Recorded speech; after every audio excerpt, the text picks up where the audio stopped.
They are the full-blooded natives that belongs to Palawan tribe. So Palawan, they are one of the indigenous group of people that have been living in this island for thousands of years. Okay? So I know some of you are already familiar to the Tabon man or the caveman or the person who live in the Tabon cave. So they are the possible descendants. Before you need to travel 200 kilometers away just to see them. So now we organize them here to share their culture while selling their products. And aside from that, they are here also to continue to practice in reading and writing using their own alphabet. They have their own alphabet up in the mountain since time immemorial. Yeah, Ibalnan, different from Alibata. Okay, so they stay here for 2 weeks or 1 month, and then after that, they need to go back to the mountain, and another family will go here. You need to ride with bus, and you need to climb up for almost 8 to 10 hours in the mountain. Yeah. Did you imagine the women and the children here? Some of them are inside the house. This is their first time to visit the lowland, just to experience how to share the culture, okay? Yeah, so we call them Palawan, and the same to the dialect that they use, Palawan. Try to hold that one. Yeah, try to hold that one. Okay, so he is showing you their very important traditional product. They call that bagtik, okay? So that is not a rock or a stone. It is a kind of sap or a resin from an almasiga tree that grows in higher elevation. It's a big tree. It's a big tree. Okay, yes. It's okay, sir. Actually, we have lots of them. Yeah. At first, it was a sticky liquid, and then it turns into solid. So they sell it in the lowland because this is the raw material or main ingredient in making varnish, nail polish, fiberglass, and paints, and any related products. Wow. Okay, so this is their bag or their native backpack, and they use it to carry their products from up to down in the mountain. So he said, when it is full, they will just tie it up and it won't fall. If it is heavy, no problem. They will simply use the head support to carry more weight. So this is durable because made of rattan. Aside from the product, sometimes they're carrying their baby here. Yeah, baby, yes. They call that bakid. And now their musical instruments.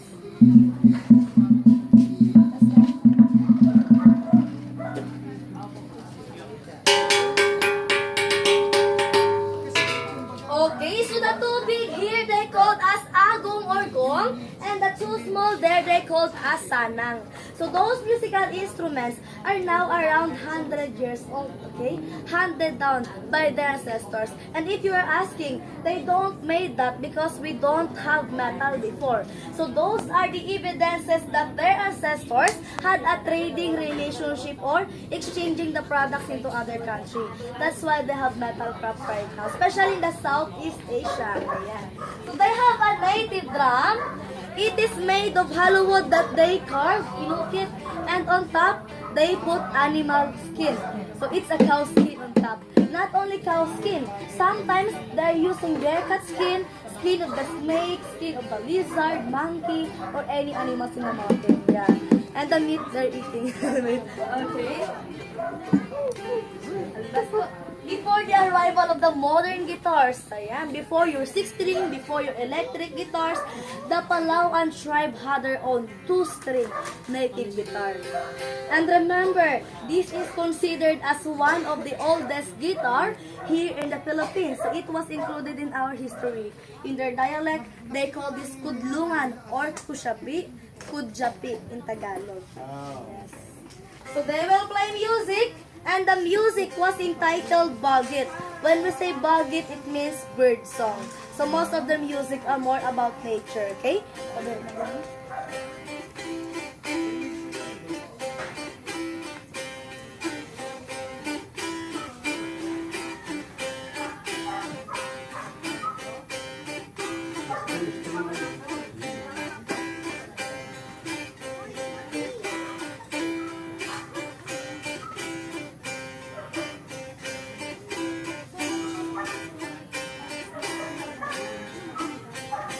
Okay, that's their bagit. Ayan. So this one, it looks like a very simple musical instrument. So it's just a piece of wild gum that they shape like this, and they put beeswax in order to adjust the sound. So they play through vibration. Okay? They call this aruding. Aruding? Yes, sir. Aruding.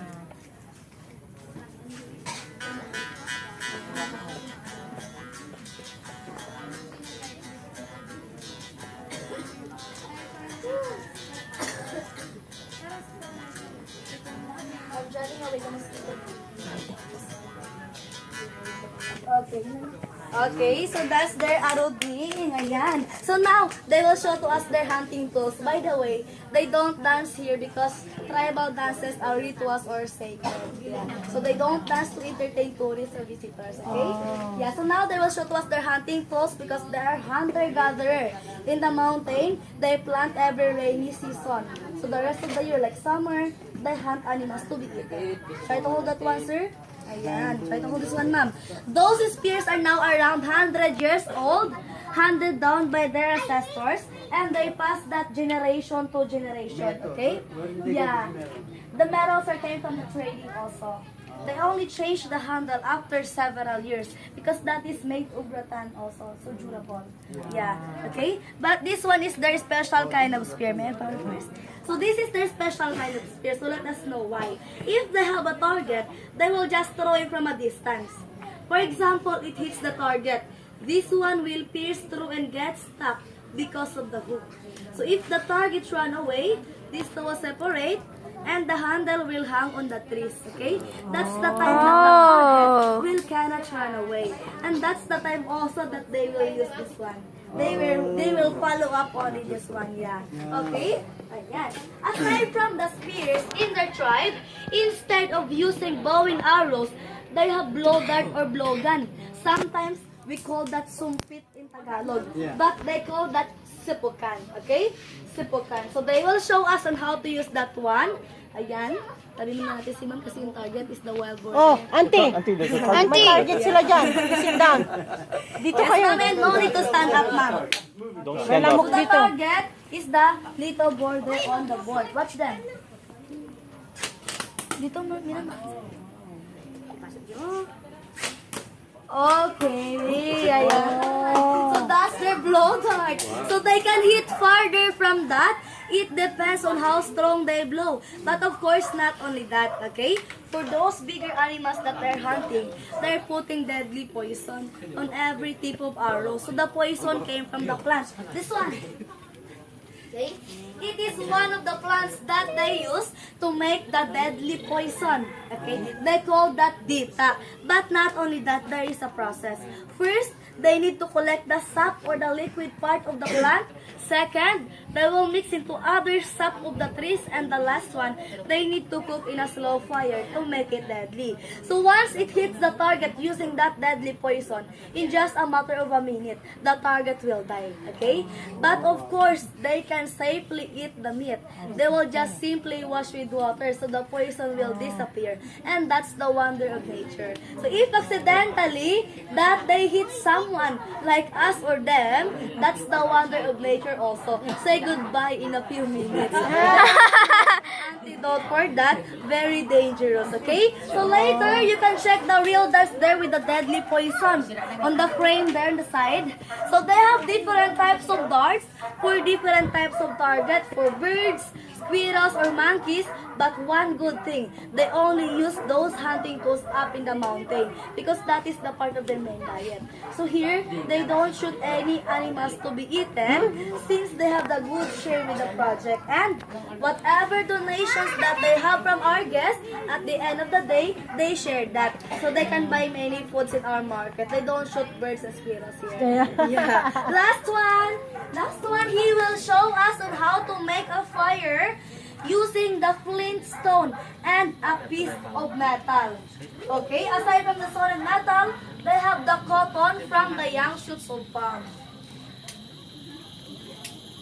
2 stripes. Oh, You can see now the look at smoke that. is coming out. Yeah. Yeah. So the purpose of the cotton is to catch the spark from the stone and metal. Okay.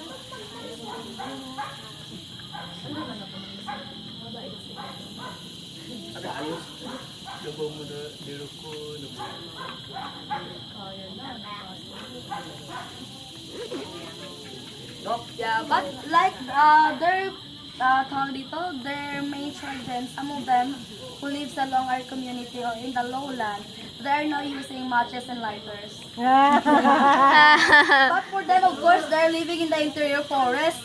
No need to walk for 8 to 10 hours to buy matches. Yeah. So They'll survive, right? Yes. Oh, wow. Look at that. Yeah. Huh. Wow.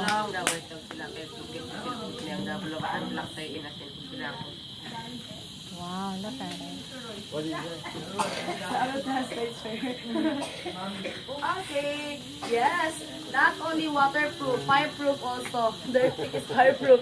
So of course, they have a light or torch up in the mountain. So this is it. Inside is a pure sap or resin from a tree, and they wrap it with this. So 1 foot of this can last 3 to 5 nights, or it depends on how they use it. Yes, ma'am. But for them, it's not just a light. So part of it, they can use to treat some illness like stomach ache or headache. And aside from that, the Palawan people believe that the smoke can drive away bad spirits or bad luck. They call this salong or saying. Ayan. Smells like an incense. Some people use this for aromatherapy. Oh. Okay, I would like you to smell. Smells good. Smells nice. Yeah. Okay. Oh, yeah. Yeah. Ayan, so that's all. And they are the Palawan. So they are the original inhabitants of southern Palawan. So now, ma'am, sir, if it is okay to you, we will take group picture together with the indigenous people for free shots only. Yan, for the record also of this tribal village, okay? Yes, by group together with them. And then later, they have a surprise to you. They have a pet. Yes, later. You have a pet? Ooh. First, sir. Please no cats. They have a pet. Oh. Just sit here. Oh, they go. One group lang kayo lahat, ma'am? Oo. Sige po, One family. Auntie. Ah, kayo na lang.